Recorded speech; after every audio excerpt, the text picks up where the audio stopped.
ცნობიერების გაცოცხლება, მისთვის სულის ჩაბერვა თუ სულის ჩაბერვა, ანუ ჩემი მე, რომელიღაც მე ახორციელებს იმ ასე ვთქვათ, იმ პროცესს ჩემი სუნთქვისა და ჩემი აზრის მიმართ, რაც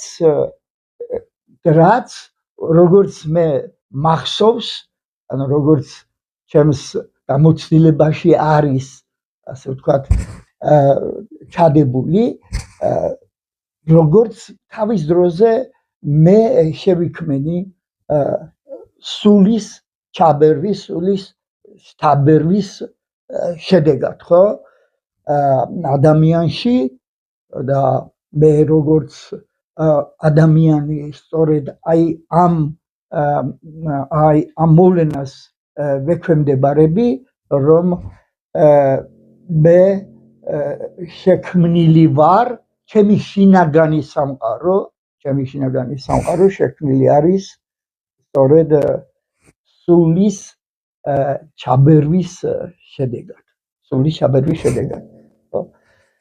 და რა თქმა უნდა, ეს მოვლენა, რომელიც მე ახლა 2-20 წუთით შევეცადე რომ დამეხასიათებინა, შეიძლება სხვანაირად ამას ვუწოდო ცნობიერების ანიმაცია, მისი გაცოცხლება, ხო? და ცნობიერების ანიმაციასთან ერთად ხდება ყველა იმ გამოსახულების, ყველა იმ ჩრდილისა თუ აჩრდილის თუ ფანტომის გაცოცხლება და ამოძრავება, რომელიც ჩემს შინაგან სამყაროში ბინადრობს.